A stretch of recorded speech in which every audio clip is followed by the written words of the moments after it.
Hello everyone, આજનો topic છે આપણો કે આપણે જે રીડિંગની જે મેથડ હોય છે એના અકોર્ડિંગ આપણને માર્ક્સ કેમ નથી આવતા. એમ આપણે કોઈ પણ વસ્તુ જ્યારે રીડ કરી છે તો એનું લાસ્ટમાં આપણને રિઝલ્ટ શું કામ નથી મળતું. કેમ કે કોઈ પણ એક્ઝામ હોય તો ધારો કે અત્યારે સીસી છે તો એમાં 5 લાખ જેવા સમથિંગ ફોર્મ ભરાણા હતા. પછી પીએસઆઈ કોન્સ્ટેબલ છે તો ચલો રનિંગ થઈ જાય, પછી જોઈએ તો 1 લાખ, અને કોન્સ્ટેબલમાં શાયદ 2-3 લાખ જેટલા સ્ટુડન્ટ પાસ થશે.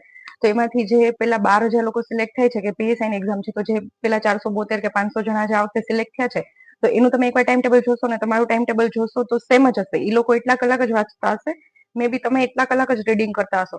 તો એ લોકોને શું કામ સારા માર્ક્સ આવી જાય છે અને તમારે શું કામ નથી આવતા. એમ સારા માર્ક્સ એટલે મેરિટમાં આવી જાય છે અને તમે લોકો કેમ મેરિટમાં નથી આવતા. એમ તો મેઇન આપણો આજનો ટોપિક એ છે કે આપણું ટાઈમ ટેબલ કઈ રીતે હોવું જોઈએ કે જેને અકોર્ડિંગ આપણે બધા સેમ જ વસ્તુ વાંચી છીએ, સેમ ટેબલ ઉપર ચેર ઉપર બેસીને જ વાંચી છીએ, તો અમુક લોકો પાસ થાય છે અને અમુક લોકોને સારા માર્ક્સ મતલબ નથી આવતા અને પાસ નથી થતા. એમ તો બેઝિકલી આખો ટોપિક, આખો વિડીયો એને રિલેટેડ છે કે તમારું ડેઇલીનું સ્કેડ્યુલ શું હોવું જોઈએ. જેમ કે હું છું તો મારું અત્યારે સવારથી સાંજનું સ્કેડ્યુલ શું છે. એમ તો પેલા તો એમ કે અમુક લોકો છે તે ગમે ત્યારે વાંચે. એમ કે પેલું એ છે કે જયારે ગમે ત્યારે કોઈકને પૂછતા હોય જેમ કે શું વાંચસ, તો હા આજે આ ટોપિક કર્યો, કાલે બીજો કોઈ ટોપિક કરી લઈશ, કે આમ કરું છું તેમ કરું છું, શું વાંચું છું એ પોતાની ખબર ન હોય, બસ ગમે એ ચાલુ કરી દીધું, હિસ્ટ્રીથી ચાલુ કરી દીધું. 2 દિવસ વાંચે તો વાંચે, ત્રીજે દિવસથી ક્યાં ગાયબ થઈ ગયો એ ખબર ન હોય. એક દિવસ બેસે તો 6-7 કલાક બેસી જાય અને બીજે પછી નો વાંચે તો 2-3 દિવસ સુધી ક્યાંય નો, એમ તમને ગોઈતે નો જડતા હોય લાઇબ્રેરીમાં કે આવે છે કે. પેલા તો મેઇન તો એક એ કે તમારી રેગ્યુલરિટી ઇમ્પોર્ટન્ટ છે કે ગમે એ વસ્તુ કરો, 2 દિવસ વાંચો, 4 દિવસ વાંચો, રેગ્યુલર વાંચવું જરૂરી છે. પછી બીજું છે કે તમારું એક પ્રોપર સ્કેડ્યુલ હોવું જોઈએ. મતલબ ધારો કે અમુક લોકો મતલબ સ્કેડ્યુલ અલગ અલગ હોય. કોઈક સવારે 5 વાગે ઉઠીને કે 4 વાગે ડેઈલી ઉઠીને વાંચે છે. કોઈક એવું છે કે એ ટાઈમે સૂતો હશે. એમ અમે અત્યારે એક રૂમમાં રહીએ છીએ તો તમને ખબર પડશે કે કોઈ એક માણસ છે તો એટલા વાગે સુવે છે ને કોઈ એક બીજો માણસ છે તો એટલા વાગે ઉઠીને વાંચે છે. પાસ થવાવાળા 2 ટાઈપના હશે. આ તો અત્યારે પોસિબલ નથી. ઇન કેસ હું ટ્રેનિંગમાં જાઉં તો પોસિબલ થશે તો હું નાનું ક્લિપ બધા જે બી પોસિબલ હશે એટલા લોકો પાસેથી પૂછીશ એટલે તમને વધારે આઈડિયા આવે. બધા ટાઈપના લોકો હોય છે. સવારે વાંચવાળે પાસ થાય છે ને રાતે વાંચવાળે પાસ થાય છે.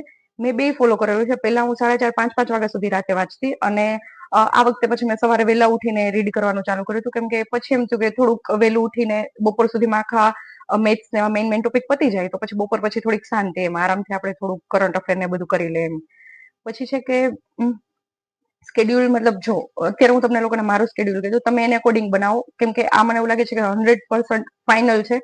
આ ટાઈપનું તમે કરશો તો મેક્સિમમ રિઝલ્ટ તમને મળશે. એમ ધારો કે અત્યારે એક બાજુ સીસી છે ને એક બાજુ છે પીએસઆઈ કોન્સ્ટેબલ, ત્રણેય એક્ઝામ છે અત્યારે. મતલબ મેઇનલી તો આ 3 ચાલે છે અત્યારે.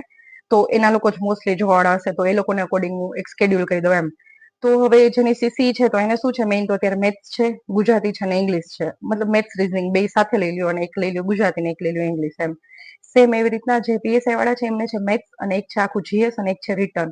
તો બધાનું ટાઈમ ટેબલ અલગ બનશે. સીસી વાળા છે તો એ લોકો એવી રીતે કરી શકે કે આખા દિવસમાં મેથ્સ રીઝનિંગ નો માર્ક્સ વધારે છે, પાર્ટ વધારે છે, તો તમે મેથ્સ રીઝનિંગ પેલા અડધો દિવસ સુધી કે મતલબ 3 પેલા તો તમે 3 પેલા ડિવાઈડ કરી નાખો 3-3 કલાકના. આખા દિવસમાં જેમ 3 કહેવાય ને કે પેલા સવાર બપોર સાંજ એમ પ્રહર હોય છે એવી રીતના તમે ડિવાઈડ કરી નાખો કે સવાર બપોર અને સાંજ મારે 3 ટાઈમ કરવાનું છે.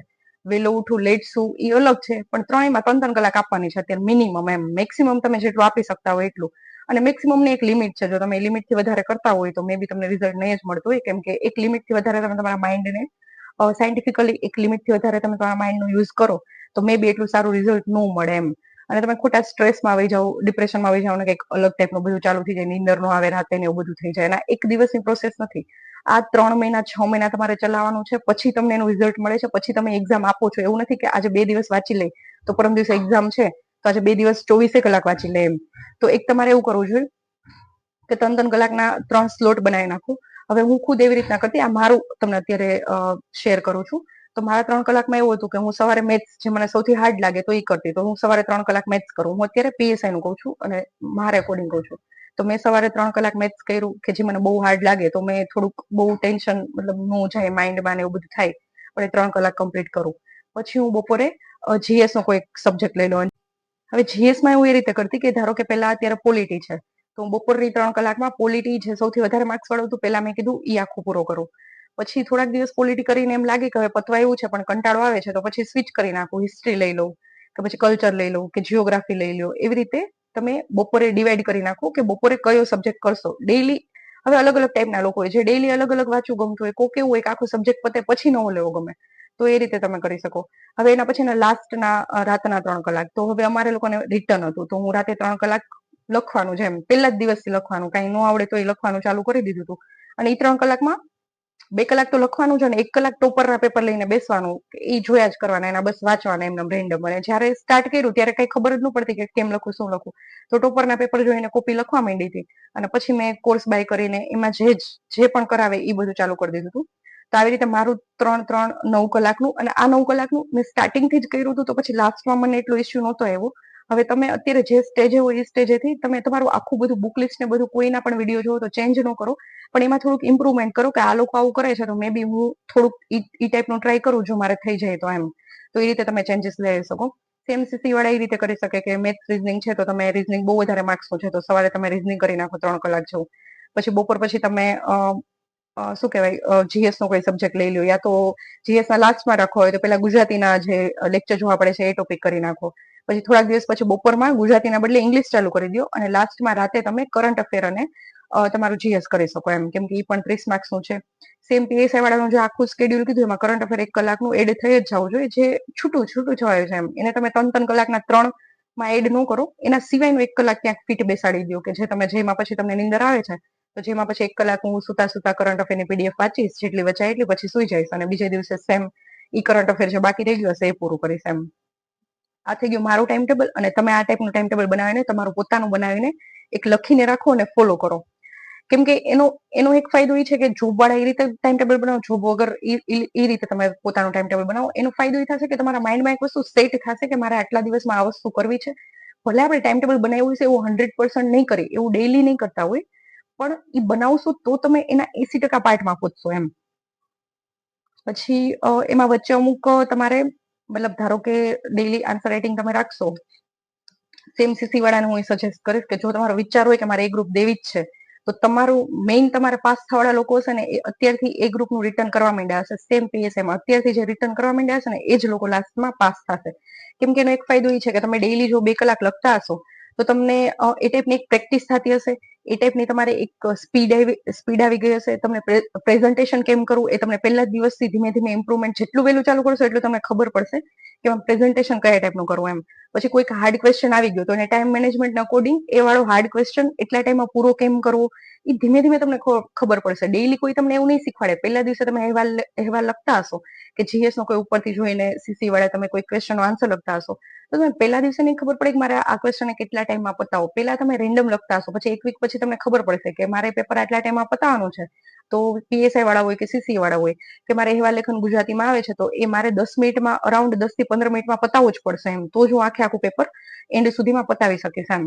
તો આ વાળું બધું છે એ ડેઈલી આન્સર રાઇટિંગ તમે કરશો. જો તમારી એવી સ્ટ્રેટેજી હોય કે મારે લાસ્ટમાં પાસ થવું છે, લાસ્ટ સુધી, મતલબ આખી મારે પોસ્ટ લેવી છે એમ, નહીં કે મારે ખાલી પ્રિલિમ્સ પાસ કરવી છે. જો એવી સ્ટ્રેટેજી હશે ને એ લોકો અત્યારથી મેન્સનું કરવા માંડ્યા હશે, જેટલું જેવું પણ આવડે એટલું ચાલુ કરી દીધું હશે. આ તો એક મેઇન તમે આખી એક્ઝામ જો તમારે ક્રેક કરવી છે, લાસ્ટ સુધી પહોંચવું છે તો એના માટેનું. પછી એક છે કે હવે આ બધાની વચ્ચે થોડાક ઇસ્યુ આવશે કે તમે 3 દિવસ કર્યું તો ચોથે દિવસે કંઈક ફેમિલીનો કંઈક ઇસ્યુ આવી ગયો કે કંઈક કોઈ કે મતલબ એ ટાઈપનું કંઈક થઈ ગયું. મતલબ સ્પેશિયલી ગર્લ્સ હોય તો એ દબાવમાં આવીને કરતા હોય, આપણી ઉપર બહુ બધા દબાવ હોય કે ભાઈ કંઈક રિસ્ટ્રિક્શન હોય તો કંઈક અચાનકના કોઈક રિલેટિવ આવી ગયા અને કહી દીધું કે શું કરે છે એમ, અને કંઈક ઘરેથી કીધું તો આપણા મગજમાં ઈ જ ચાલતું હોય 2 દિવસ. સેમ બોયઝ છે તો એના પર બહુ બધી જિમ્મેદારી હોય, મતલબ એના પર બહુ બધી રિસ્પોન્સિબિલિટી હશે એમ. તો એ લોકોને ઘરેથી કંઈક એવું કહી દીધું હોય, મતલબ એવું કંઈક થઈ ગયું હોય કે એવું કંઈક ઇન્સિડન્ટ બન્યો કે એને અચાનક આપણને ફીલ થાય કે ભાઈ આપણે તો કંઈ કમાતા નથી, મતલબ બેરોજગાર છીએ ને કરી છીએ. તેમ ગર્લ્સમાં એટલે બેયના અલગ અલગ પ્રોબ્લેમ છે પોતપોતાની રીતે. ગર્લ્સની લાઈફમાં બહુ બધા ઇસ્યુ છે અને બોયઝની લાઈફમાં બહુ બધા ઇસ્યુ છે. એનો આખો એક અલગ જ ટોપિક જ થઈ જાય. જો ક્યારેક ટાઈમ મળશે તો એને રિલેટેડ વિડીયો બનાવીશ.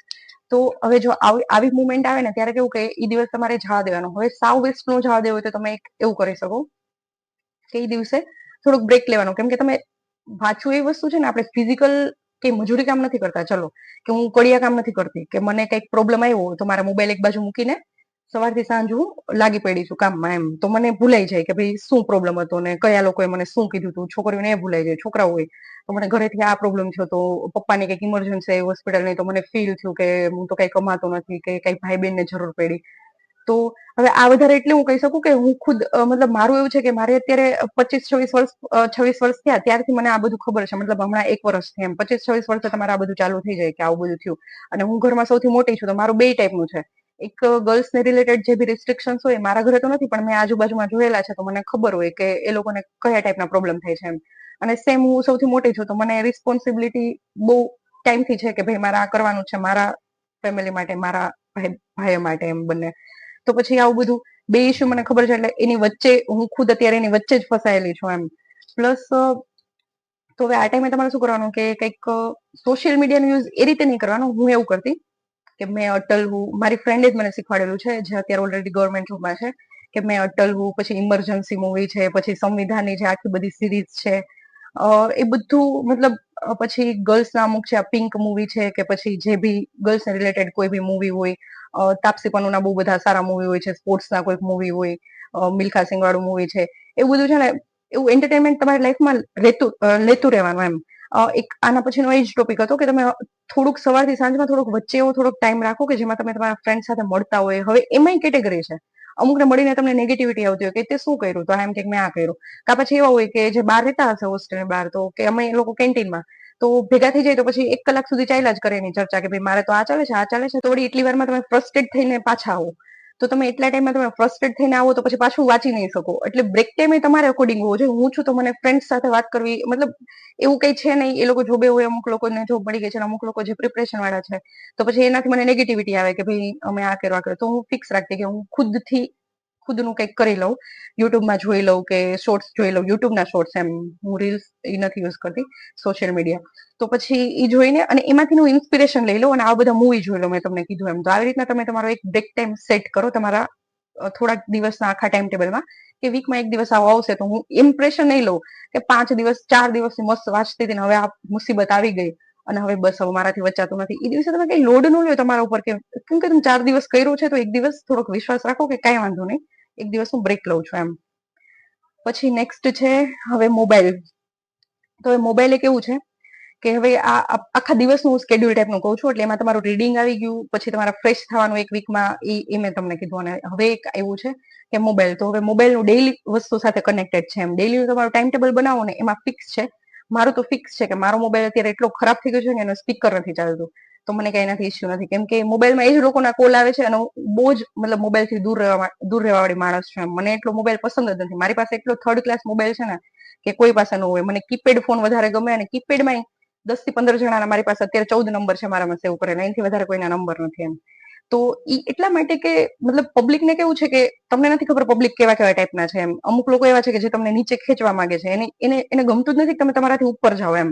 અત્યારે એવો ટાઈમ થઈ ગયો છે ને કે તમે શેર કરો છો ને કોઈને કઈક વસ્તુ હું આ કરું છું, તો એ પબ્લિકને નથી ગમતું. કેમ કે તમને કઈક વસ્તુ મળી ન મળી એની યારે એને લેવા દેવા નથી. એને એવું છે કે મારાથી આગળનું જવું જોઈએ, આ આમનું થઈ જવું જોઈએ, તેમનું થઈ જવું જોઈએ. સેમ રિલેટિવ કે આ કે તે એ કઈ મેટર જ નથી કરતું મારા માટે. કેમ કે એ લોકો જયારે આપણને ઘરે આવીને મતલબ આપણને કોઈ તમને અત્યારે તમે પ્રિપરેશન કરો છો, તો કોઈ તમને અત્યારે દર મહિને તમને કોઈ 5,000 રૂપિયા તમને દર મહિને આવીને આપી જતું હોય, એવા કોઈ તમારી પાસે રિલેટિવ હોય, એવા તમારી પાસે કોઈ ફ્રેન્ડ હોય, એવા કોઈ લોકો હોય, તો તમે એના કોલ રિસીવ કરો. કેમ કે એ તમને દર મહિને 5,000 આપી જાય છે તમારા સ્ટડી માટેના, તમારા ભવિષ્યને બનાવવા માટેના, કા પછી તમારા ઘરે આપી જાય છે તમારા મમ્મી પપ્પાને. તો એવા લોકો સાથે તમે વાત કરો. પણ એવા આપણી લાઈફમાં કોઈ છે જ નહીં. કેમ કે કોઈ કરોડપતિ હશે ઘણા, તોય નથી દઈ જતા. તો એનું શું રીઝન હશે? તોય આપણને સ્ટડી માટે કોઈ હેલ્પ નથી કરતા. તો ત્યારે તમને સાચી વસ્તુ સમજાશે કે આ કોઈ કાંઈ વસ્તુ ઇમ્પોર્ટન્ટ નથી. તમારી પાસે જોબ હશે તો તમે તમારા ઘરના 5 જણાને સંભાળી શકશો. બાકી આખા ગામ પાસે ભીખ માંગતી ફરવી પડશે કે ભાઈ મને 2,000 દે, મને 5,000 દે, મારે આ કરવું છે, તે કરવું છે. તો બેટર કે તમે એ ટાઈમ તમારે પોતાને આપો એમ. તો તમે મોબાઈલમાં એવો કોણ ઇમ્પોર્ટન્ટ માણસ છે કે જેનો તમને ડેઈલી કોલ આવે છે કે કોઈ કોલ આવી જાય છે એમ. અને એ કોલ જરાય રિસીવ કરવો જરૂરી નથી. એ તમને આગળ જતા બધું સમજાશે એમ. એટલે મોબાઈલ ને હું મોબાઈલની જેમ જ જોતી. હવે એ એક ટાઈપનું મતલબ કહેવાય ને કે આપણે આલ્કોહોલ હોય, સ્મોક હોય કે એ ટાઈપની કઈક હેબિટ હોય ને, એમાં આ હેબિટ છે. તમે એને જયારે સ્ટાર્ટિંગમાં તમે મૂકશો ને ત્યારે એવું થશે કે તમે હું અત્યારે લાઇબ્રેરીમાં મૂકીને જતી રહેતી, સોરી અહીંયા રૂમે મૂકીને જતી રહો અને એ ડેસ્કમાં લોક કરીને જતી રહો એમ. એટલે કાંઈ લપ જ નહીં. કોનો ફોન આવે, શું આવે, કાંઈ એરોપ્લેન મોડમાં નાખી દેવાનું. કેમ કે આપણે એટલા ઇમ્પોર્ટન્ટ માણસ છીએ જ નહીં કે આપણને એટલા કોલ આવે. મારે એવું થયું અત્યાર સુધીની લાઈફમાં, મને કોઈ ક્યારેય કોઈ આટલા વર્ષથી મતલબ કોલેજ કમ્પ્લીટ થઈ ગઈ ને એટલા યર થઈ ગયા, એટલું થઈ ગયું, તો તમને સારા ખરાબ ફ્રેન્ડની ખબર પડી ગઈ હોય. તમે એટલા ઇમ્પોર્ટન્ટ છો જ નહીં કે તમે કોઈ કોલ કર્યો હતો. અચાનકથી રિઝલ્ટ આવ્યું તો 56 કે 60 જેટલા કોલ થઈ ગયા હતા. એ પછી આવ્યા એ અલગ. તો મેં કઈ બધાના રિસીવ નથી કર્યા. મેં 4 જણાને જ રિસીવ કર્યા છે, જે 4 જણાએ મને અત્યાર સુધી હેલ્પ કરી છે. મમ્મી પપ્પા હોય, ફ્રેન્ડ હોય, બસ. તો હંમેશા એટલું નાનું હોવું જોઈએ. એ લોકોએ શું કામ તમને અત્યારે કોલ કર્યા? કેમ કે હવે એને એવું છે કે તમે આગળ ભવિષ્યમાં એને કંઈક હેલ્પ કરશો, ક્યાંક રોકશે તો તમે એને આમ હેલ્પ કરશો. આ વોટ એવર જે હોય, આપણે કોન્ટ્રોવર્સીમાં નથી પડવું. મારું કહેવાનું એમ છે કે સિમ્પલ, કે જેને મને પૈસાથી લઈને હરેક વસ્તુ, પૈસા એટલી ઇમ્પોર્ટન્ટ છે કે જ્યાં રહીએ છીએ ત્યાં ફી ભરવી પડે છે ને, ત્યાં આપણે આપણા પપ્પા ભરે છે, આપણા મમ્મી ભરે છે આપણી ફી. તો હું એને, ઈ લોકો ડેઈલી સાંજે કંટાળતા નથી કે હું આખો દિવસ આજે કામ કર્યું ને કંટાળ્યો, તો આપણે ડેઈલી વાંચીને શું કામ કંટાળી જાય છે?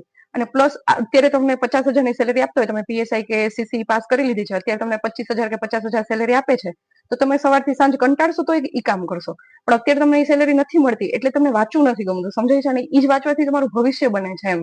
આવું મેં યુપીએસસી ના એક ટીચર પાસેથી સાંભળેલું છે કે ડેઈલી તમે એવું હોય ને તો એક 10 રૂપિયાની નોટ ડેઈલી ફાડીને જો, ખાલી 10 રૂપિયાની. તમે જે જોબમાં જવાના છો ને એ તમને ડેઈલીના 1000 આપશે, 700, 800, 1000, 1500, 2000 સુધી તમારી પર ડે ની સેલેરી હશે. તો એના માટેની મહેનત કેટલી કરવી પડે? તમને એવું છે કે આસાનીથી મળી જાય, એક માણસ એવો હશે કે એટલી મહેનત કરતો હશે, એને જ મળે છે એમ, બધાને કેમ નથી મળતી? એનું રીઝન એ છે કે એક દિવસ તમે ખાલી આખા દિવસમાં યા તો જમવાનું મૂકી દો ને, યા તો એક દિવસ તમે જે દિવસે નોવાઈ જાવ તે દિવસે 10ની નોટ ફાડો, તમારો કેટલો જીવ ઉપર આવી જશે એમ. તો એટલી વેલ્યુ છે પૈસાની બધી વસ્તુની, તો તમે તમારો ટાઈમ એના કરતા ઇમ્પોર્ટન્ટ છે. તમે આખો દિવસ જે તમારી આ જર્ની, જે ધારો કે મારે 26 વર્ષ છે, તો એ 26 વર્ષ 30 વર્ષ સુધી તમારા ઇમ્પોર્ટન્ટ છે. તમે જે પૈસા બનાવશો, જે લાઈફ બનાવશો, એને અકોર્ડિંગ તમે તમારા પેરેન્ટ્સને એસઆઈપી કરાવી શકશો, કે કાલ સવારે છોકરો હોય કે છોકરી હોય, હું સારા છે મારા ભાઈ, તોય મને એવું લાગે કે બોયઝ ઇન કેસ કાલ સવારે કોઈ છોકરાઓ એના પેરેન્ટ્સને નો સાચવે કે એવું કઈ થાય, તો હું મારા મમ્મી પપ્પાને એ ટાઈપની એસઆઈપી ને એવું બનાવ્યું હોય કે ખુદની લાઈફ ખુદ જીવી શકે. કા મે બી કાલ હું કંઈક મારા ઇનલોઝમાં બિઝી થઈ જાઉં તો એ લોકો એનું કરી શકે, અને ત્યાંય ઇનલોઝમાં મારો હસબન્ડ હોય, મારો સન હોય, ડોટર હોય, બધા માટે એક અમાઉન્ટ સફિશિયન્ટ આવતું હશે ઘરમાં, તો તમે બધા માટે તમે કંઈક મદદ કરી શકશો, અને એ લોકો માટે મતલબ ઇમ્પોર્ટન્ટ થઈ જશો, કે જેથી એ લોકો તમને શાંતિથી સાચવશો, તમે એને શાંતિથી સાચવશો, અને તમારી લાઈફ સારી જશે અને ગ્રોથ સારો થશે એમ. તો મારે અકોર્ડિંગ એના સિવાયના લોકો જરાય આપણી લાઈફમાં ઇમ્પોર્ટન્ટ ન હોવા જોઈએ. એના સિવાયના ઇન ધ સેન્સ કે તમારી આસપાસ જે બી 5 જે બી હોય તમારા ઇમ્પોર્ટન્ટ, એના સિવાયની પબ્લિક છે એ ખાલી તમારી પાસે જાણવા આવે છે કે શું કરો છો, અને જાણ્યા પછી એને કઈ કદર નથી તમારી. એ ગમે એ કરશો, એ તમને ખરાબ જ કહેશે, એ તમને થોડો ટાઈમ પછી સમજાશે. બીકોઝ આમાં ઘણા લોકો નાના બી હશે, ઘણા લોકો મોટા હશે, તો એ લોકોને ખબર હશે એમ. તો બસ આજ કે આ ટાઈપનું તમારું આખું સવારથી સાંજ સ્કેડ્યુલ હોવું જોઈએ. એમાં આ કાંઈ ના આવવું જોઈએ, કાંઈ બી મોબાઈલ, કઈ બી વસ્તુ ના આવી જોઈએ એમ. બસ એક સ્ટડી જવું જોઈએ, બીજું કાંઈ ન હોવું જોઈએ. એક તમારી પાસે પેન, અને એક તમારી બુક, અને એક તમારા લેક્ચર, એ જ અત્યારે તમારી મેઇન વસ્તુ છે ને, એનાથી તમે તમારું આખું ભવિષ્ય બનાવશો એમ. તો બધા સ્ટડીની પાછળ લાગી જાઓ, સોમથી શનિ કરી લ્યો, અને રવિવારે એ વસ્તુનું રિવિઝન કરો. સોમથી શનિની વચ્ચે એક ખરાબ દિવસ આવે તો ત્યારે બ્રેક લઈ લ્યો, અને બ્રેક માઇન્ડ, એવું કંઈક સ્ટડી કરો, એવું કંઈક જુઓ કે જેમાં તમને એન્ટરટેનમેન્ટની સાથે તમને કંઈક તમારે જે બી એક્ઝામની પ્રિપેરેશન કરો છો એની રિલેટેડ કંઈક તમને એમાંથી કોટ મળે, કંઈક એમાંથી તમને થોટ, મતલબ એમાંથી કંઈક મળતો હોય, કંઈક એવો વિચાર જે તમારી અંદર આવી જાય. ધારો કે હું જ છું તો પેલા પોડકાસ્ટ બહુ બધા જોઉં છું, બહુ બધા લોકોના. તેમાંથી જે એક છે એમનો મેં પોડકાસ્ટ જોયેલો, મેં મારી ટેલિગ્રામ ચેનલમાં મૂક્યો છે. તો એ મને બહુ જ ગમ્યું, કે સાચી વાત છે કે હું બીજાને ખરાબ લાગુ કે ગમે એ લાગુ, હું કોઈ સાથે વાત નહીં કરું, કેમ કે 30 વર્ષ મારે મારી લાઈફ બનાવવાની છે. અને જે લોકોને હું ખરાબ લાગુ છું, એ 5 જણાએ મને 5,000 આપે ને, તો એ મારી લાઈફ બની જાય દર મહિને. પણ એ લોકો શું કામ મને આપશે એમ? સિમ્પલ વસ્તુ છે. એ લોકો નહીં આપે તો હું એ લોકોની વાત સાંભળીને અત્યારે મારો ટાઈમ શું કામ વેસ્ટ કરું? કાલ સવારે મેડિકલ ઇમરજન્સી આવી ગઈ, ઘર ઉપર હોસ્પિટલની કંઈક જરૂર આવી, 5 લાખ રૂપિયા જોઈ છે, તો જે માણસ તમને આપશે ને, એ 10 વાર તમારી પાસે રાડું નખાવીને કે બાંધીને તમે ઉપર જાશો એ પહેલા તમારી પાસે કઢાવી લેશે, ને પછી તમે ઉપર વહી ગયા પછી તમારા ફેમિલી પાસેથી કઢાવીને લેશે. તો અત્યારે લાઈફમાં જરૂરી છે પૈસા, અને પૈસા કમાવા માટે જરૂરી છે જોબ, અને એ પણ લિમિટેડ એમ, કે જેનાથી આપણા ઘરના લોકોનું ખાલી શાંતિથી બધું પતી જાય, અને સારી રીતે કમાયેલા પૈસા સારી રીતે આવે ઘરમાં, તો થોડી શાંતિ રહે. બસ આ બધા મારા થોટ છે. આ બધા તમે તમારા થોટ રાખી શકો, અને ખુદની પાછળ લાગી જાઓ. ક્યાંય જગ્યાએ ભટકશો. અત્યારે ટોટલી, હા, એક સર્વે થયેલો છે, આ હું બધું એસેમાં યુઝ કરું છું. એક સર્વે થયેલો છે, 90% લોકો જે કોમ્પિટિટિવ એક્ઝામની પ્રિપેરેશન કરે છે ને, એ લોકો ડિસ્ટ્રેક્ટેડ છે. તમારી આજુબાજુમાં તમે જે લાઇબ્રેરીમાં વાંચવા બેસો છો, યા તો તમારા કોઈ ફ્રેન્ડ સર્કલ છે ને, એમાં આખી લાઈન હોય ને, એમાં બધાને પૂછજો. મારા જ રૂમમાં અત્યારે 6 જણા અમે રહીએ ને, તો મારી સાથે જે બીજા 5 જણા છે ને, બધાના મોબાઈલમાં ઇન્સ્ટાગ્રામ છે. મારા મોબાઈલમાં ઇન્સ્ટાગ્રામ, યુટ્યુબ કાંઈ જ નહોતું. યુટ્યુબ હું ત્યારે યુઝ કરતી કે મેઇન્સની પ્રિપરેશનમાં, અને મને એનાથી બહુ બધું શીખવા મળતું. કંઈક ભગવાનનું આવે, થોટ શીખવા મળે, કંઈક હું સ્પિરિચ્યુઅલ થાવ, કંઈક નવી વસ્તુ શીખું, એના માટે યુઝ કરતી. એ યુટ્યુબના યુઝથી જ હું આજે પીએસઆઈની એક્ઝામમાં મેઇન્સમાં પણ મેં બહુ સારા માર્ક્સ લીધા છે, આના જ લીધે એમ. આનું બહુ બધી વસ્તુ મેં એમાં યુઝ કરી છે. તો આ મેં એક સારી વસ્તુ જોઈને યુઝ કરી, અને મારી સાથે બીજા જે લોકો છે ને, બધા ઇન્સ્ટાગ્રામ યુઝ કરે છે. અને હવે મેં યુટ્યુબ ચાલુ કર્યું છે બધા લોકોને, મતલબ સમજાવવા માટે, કે મારા જેવી ભૂલ મતલબ આટલા લોકો આમાંથી જોશે, 4,000 જોશે કે 5,000 જોશે કે 10,000 જોશે, એમાંથી એક જણાએ આવું વિચારીને અત્યારે યુટ્યુબ મૂકી દીધું ને, તમે કમેન્ટ કરો કે હું અત્યારે યુટ્યુબ નહીં, તમે અત્યારે કમેન્ટ કરો હું ઇન્સ્ટાગ્રામ છોડું છું કે પછી ફેસબુક કે જે બી તમે સ્નેપચેટ કે જે બી યુઝ કરતા હોય એ બધું હું અત્યારે છોડું છું, અને જે દિવસે હું પાસ થાય છે તે દિવસે હું પહેલી સ્ટોરી મૂકીશ કે હું પાસ આઉટ કેન્ડિડેટ એમ. મેં જયારે યુટ્યુબમાં, ઇન્સ્ટાગ્રામ તો હજી કરતી જ નથી, ભવિષ્યમાં કરવાય નથી ઈચ્છતી, જ્યાં સુધી પોસિબલ હોય ત્યાં સુધી, બીજી કોઈ વસ્તુમાં પડવા નથી માંગતી, કેમ કે ઈ દેખાદેખી છે એકબીજાની, અને એની સામે યુટ્યુબ એવું છે કે એનાથી લોકોને ઇન્સ્પિરેશન મળશે. બોરિંગ વસ્તુ છે, અત્યારે બહુ ઓછા લોકો યુટ્યુબ જોવે છે, તો હા એવું જ જોઈએ છે. એ લોકોને જે બી ભરતી છે, જે બી એક્ઝામ છે, એમાં 500 જગ્યા છે, 1000 જગ્યા છે, એને આખું ધણ નથી જોતું, સમજાય, એને આખી પબ્લિક નથી જોતી, એને આમ પ્રોપર એક આમ એજ્યુકેટેડ માણસ જોઈએ છે કે જે આવું ઇન્સ્ટાગ્રામના ચક્કરમાં ન હોય, અને જે પોતાનું કામ કરતો હોય અને યુટ્યુબ જોતો હોય, કે યુટ્યુબ કે વોટેવર એ એક વસ્તુથી થોડું એન્ટરટેન થતો હોય અને પ્લસ ત્યાંથી કંઈક શીખતો હોય. તો મેં જયારે મારી યુટ્યુબ ચેનલ ચાલુ કરીને ત્યારે મેં પેલા બાયોમાં લખાણું ત્યાં સુધી ચાલુ નથી કરી કે કોન્સ્ટેબલ ધારા પાદરી એમ, અને આજે ઈ જ બાયો ચેન્જ થઈ ગયું છે કે પીએસઆઈ ધારા પાદરી. તો એટલી તમારી ઓકાત થઈ જાય ને, એટલી તમારું લેવલ થઈ જાય ને, ત્યારે તમે ઇન્સ્ટાગ્રામ કે જે બી છે યુઝ કરો, ત્યાં સુધી બેસ્ટ રહેશે કે નો યુઝ કરો, કેમ કે લાઈફ બનાવવાનો ટાઈમ છે. 25 થી 30 વર્ષ કે 20 થી 30 વર્ષ સુધી, એક્ઝેક્ટ 30 વર્ષ સુધી તમે બનાવી શકશો, પછી તમે ક્યાંક બીજામાં પડી જશો, તો પછી તમે ઈચ્છીને નહીં કરી શકો કાંઈ એમ. તો આ છે આજ માટે કે તમારું સ્કેડ્યુલ શું હોવું જોઈએ, થોડુંક વધી ગયું કે શું કરવું શું ન કરવું, પણ એ જરૂરી છે તમારા લોકો માટે. Okay, thank you. અને બીજા કઈ ક્વેશ્ચન હોય તો તમે કમેન્ટ કરજો.